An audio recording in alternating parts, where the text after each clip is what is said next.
And now, in the first of a new series, Adrian Mourby traces the grown-up life of a schoolgirl heroine, foe of every smuggler, perennial kidnap victim, stalwart of the famous five.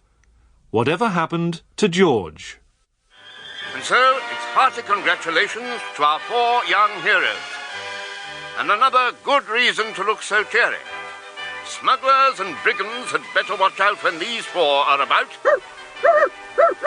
Oops, sorry. These 5.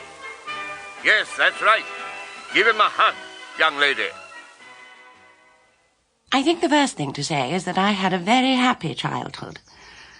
You can make too much of the fact that I wasn't allowed ice cream, or pets, or friends, or that my father had a violent temper and would lock me in my room.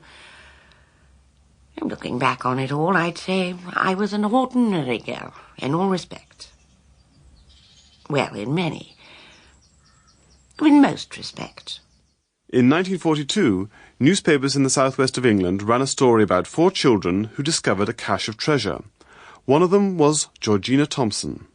A heroine? No, I think that was just wartime propaganda. Spreading a little sunshine, they used to call it. Your cousins were visiting at the time? Yes. Did they make a difference to your home life? Our house wasn't an unhappy place, you know. My mother and I did live in fear of Father to a certain extent. I mean, he could be very harsh, vindictive even, violent. But this notion of Dick, Julian and little Annie saving me is nonsense. Western Gazette, 14th of July, 1942. The constabulary arrested Albert Fitzallen, William Owen and Jake Nicholas for falsely imprisoning 4 miners on the ancient island of Kirin. Oh, I don't think I played a very active part in it all. Of course, it was my island. I rowed them over there, but really it was Julian's adventure. But surely you were responsible for the 3 men being captured? Indirectly. You smashed up their motorboat with an axe. Yes, I suppose I did. You told the local paper you were as strong as any boy. Well, I suppose that was how I felt at the time. Your cousins were down for the whole summer? Yes.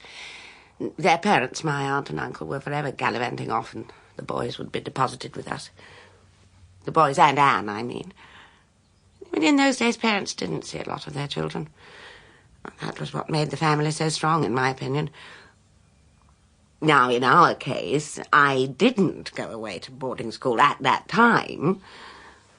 So I think Mother and Father saw rather too much of me and of each other, I think.